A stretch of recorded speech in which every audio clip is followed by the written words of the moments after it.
Mga igsuon, ang atong gamhanang Dios naghatag gayud sa tanan natong mga gikinahanglan.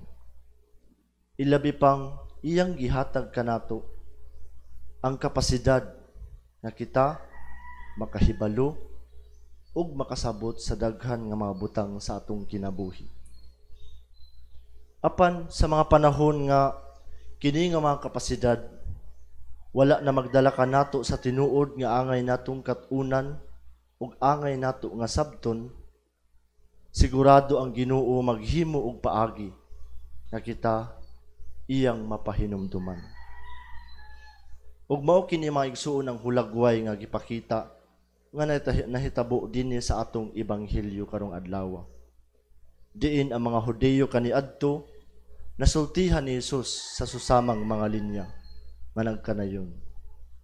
Mga tigpakaaron ingnon, makamao kamong musabot sa kahulugan sa dagway sa yuta ug sa langit. Apan nganong dili man kamo makasabot sa kahulugan ni ining panahona, ug nganong dili kamo maghukom unsay angayng buhaton. Nahitabo kini tungod kay nakita ni Jesus diha kanila nga kini nga mga tawhana tag-as man unta ang ilang mga kahibalo.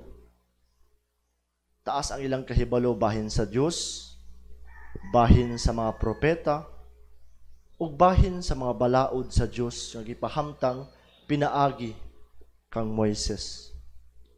Apan sa diyang anaa na mismo si Kristo sa ilang taliwala, siya nga mao ang pinadala nga anak sa Dios, siya nga mao ang personal ug aktual nga katumanan sa mensahe sa mga propeta kaniadto, ug siya nga mao'y aktual nga nagpasabot sa tinuod nga ingon pa meaning sa mga balaod sa Ginoo.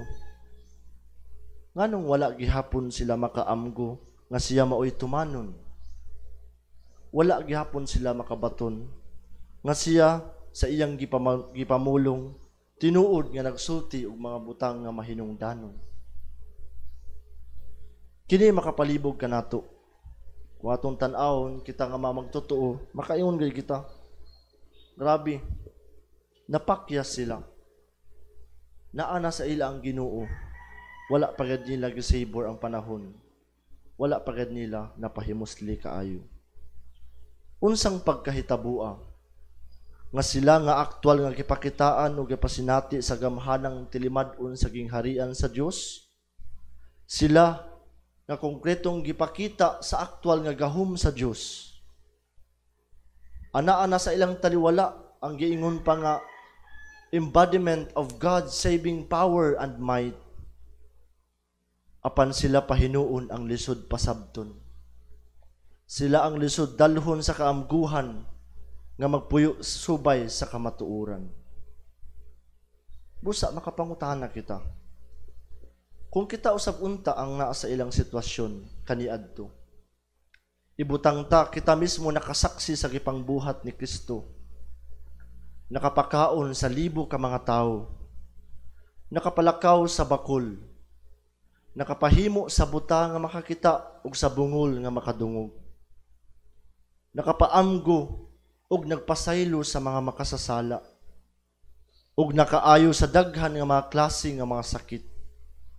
Kung kita ang naa didto nga panahon, makasabot ba dayong kita sa mga mensahe ni ini nga mga tilimad-on? Madawat ba dayon nato ang mga gusto ipaabot nga mensahe sa Ginoo kanato? Sa akong kabahin moingon gayud ako nga depende kini. Kay mag-unsa man ang tag-as nga kahibalo sa tao bahin sa Ginoo. Kung kini wala di ay gipasunop diya sa iyang kasing-kasing ug sa kinatibuk-an sa iyang pagkatao. Mag-unsa man usab ang pagtuo sa usa ka tawo o kita sa atong pagtuo kung kini dili di ay sincero. Sama sa mga Hudiyo sa panahon ni Kristo, sila nga mas gipili nga magpakabuta, magpakabungol sa mga buhat sa Dios kanila. Aduna usab mga tao karon nga dili abli, dili bukas ang ilang kasing-kasing ug hunahuna sa pagdawat sa mga mensahe sa atong Ginoo. Ug gani ang pipila kanato mas pilion nga magmagahi sila sa pag-ila, pagsabot ug sa pagdawat sa gikahulugan sa makaluluwas nga buhat ni Kristo. Aduna pa kayo uban, mas maghuna-huna nga tanan kaayuhan nga ilang nakabot na sinati sa kinabuhi. Kini dili tungod kay ang Ginoo nagpaluyo, kundi ug gihuna-huna nila nga kini tungod sa ilang kaugalingong kapasikaran. Mga igsuon, diha kang Kristo Jesus konkretong gipasabot sa atong Ginoong Dios ang iyang mensahe sa gugma ug ang iyang laraw nga kaluwasan kanatong tanan. Busa kung magpakasusama kita sa mga Hudeyo ni adto nga panahon nga nagmagahi, nagdumili sa pagsabot ug sa pagdawat niini nga mga mensahe, dili nato ikatingala kung kita mismo karon masultihan usab. Mga tigpakaaron ingnon kamo. Makamao kamong musabot sa kahulugan sa dagway sa yuta ug sa langit. Apan nganong dili man kamo makasabot sa kahulugan niining panahuna. Nganong dili kamo mahibalo sa angayng buhaton. Ang atong ikaduhang bahin sa ebanghelyo karon, murag maingon nato nga walay koneksyon sa gisgutan sa unang bahin. Apan kung atong palawman pagsabot, atong makita ang tinuod nga koneksyon niini. Kay dinhi matud pa, makita ta ang atong Ginoo nga nag-awhag kanato sa pagbuhat sa mga butang nga angay natong buhaton samtang anaa pay igong panahon. Ginaingon dinhi nga kun may mokiha kanimo, paningkamot sa pagpakig-uli samtang anaa pa kamo sa dalan. Paningkamot sa pagpakig-uli samtang anaa pa kamo sa dalan. Aron dili kaniya talaron ngadto sa maghuhukom. Angay natong masabtan dinhi nga ang kinabuhi sa tao gipakasusama niini. Usa ka tawo nga nagpanaw padulong sa maghuhukom. Tungod kay kinahanglan niyang ulion ang naguba niyang relasyon sa iyang isig kaingon. Sama usab niini diya sa atong aktual nga pagkinabuhi. Kita anaa usab sa usa ka pagpanaw padulong sa atong Ginoo nga maghuhukom. Ug mahimo lamang nga mahusay, plastado, ug angayan ang atong pakig-atubang kaniya kung sa proseso palang daan sa atong dalan pagpadulong kaniya ato nang gibuhat sa tanan natong makaya ang angay natong buhaton. Pananglitan ang gisulti sa ebanghelyo ang pagpakig-uli sa imong kaaway o sa mga taong imong napasipadan. Ang hagit lang dinhi mga igsuon mao nga buhaton gayud nato ang angay natong buhaton samtang aduna pay igong panahon. Mga igsuon, ang ato nga liturhiya karon adlaw hinaot magdala kanato sa kaamguhan nga gamit ang atong kapasidad sa kahibalo ug sa pagsabot. Masatagan unta nato og bili ang pagsabot sa mga tilimad-on sa gingharian sa Dios kaysa sa mga tilimad-on sa mga kalibutanong butang lamang. Kung maayo kita sa daghang butang, mas labi pa untang maayo kita sa mga butang nga nahilambigit sa atong panaw padulong sa kaluwasan. Tungod niini nga katuyuan nga kita nga mga tawo gihatagan sa kapasidad nga magamit nato. Kapasidad aron sa pagpadayag unta ni Kristo sa iyang gugma ug kaluwasan, dili na unta kita maglisod ni magdumili sa pagdawat ug sa pagpaninguha nga mapuy-an kini sa atong kinabuhi. Ug aron maghimo kini kanato nga mahimo kabahin gayud kita sa katumanan sa plano sa Ginoo. Kita nga mga magtotoo gihagit sa kanunay nga susihon ang lihok sa Ginoo sa atong kinabuhi. Kana bitaw makaingon nato nga mas concern kita sa mga butang nga lambigit sa atong pakigrelasyon sa atong Ginoo aron tinuoray nga iya kitang magiyahan. Atong bantayan karon nga adunay mga dili maayo nga panghitabo. Daghan sa mga edukado nato nga mga tao nahimong prone hinuon sa pagkamaduha-duhaon ug walay pagtuo sa Ginoo.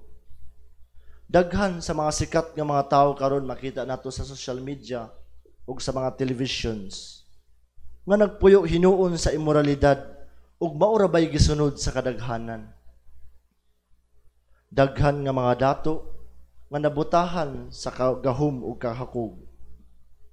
Ug daghan karon nga mga talented unta nga mga tao apan gigamit sa mali ug mga kadautan ang ilang mga talento.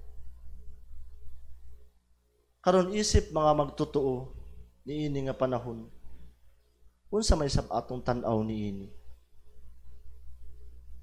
Si San Pablo sa atong unang pagbasa nagkanayon, ako mag-awhag kaninyo sa pagkinabuhi nga angay gayud sa buluhaton sa mga tinawag sa Dios. Nasulti kini niya aron nga kita magtotoo magbaton sa kung unsay angay buhaton isip membro sa simbahan. Kay alang kang San Pablo, aduna kita importante nga papel isip kabahin niining maong simbahan. Ang simbahan nga gitukod sa atong Ginoong Hesukristo nga mao ang anak sa Dios. Ug kana mao'y iyang gipaklaro sa mga taga-Efeso ug mismo kanato karong adlaw. Nga kita sa atong pagkasakop sa simbahan, kabahin day kita sa pagpatigayon sa plano sa Ginoo dinhi sa kalibutan.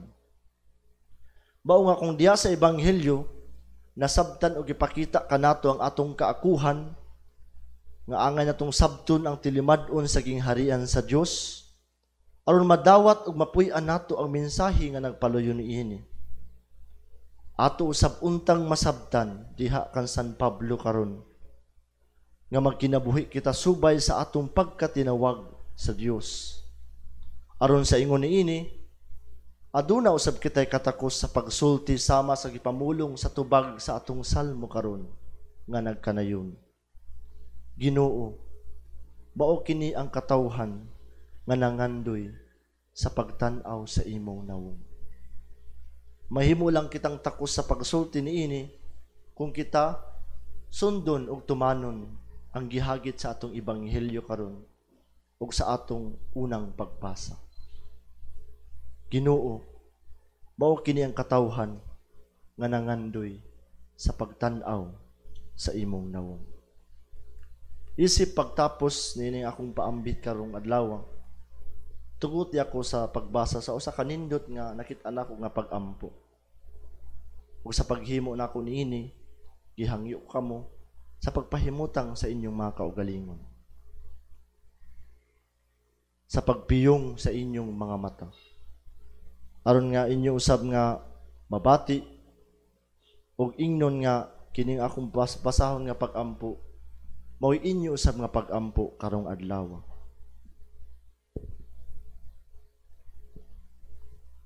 Langit nung Amahan, sa imong kaluoy imo kaming giluwas ug pinaagi ni Kristo, giablihan mo ang langit alang kanamo. Pinaagi sa imong balaang espiritu, tabangi kami nga mailhan namo ang mga tilimad-on sa imong gugma ug gahom. Ug ipakita kanamo unsaon namo pagtubag sa imong mabinationg tawag diha padulong sa Dios no nimong kinabuhi. Amen.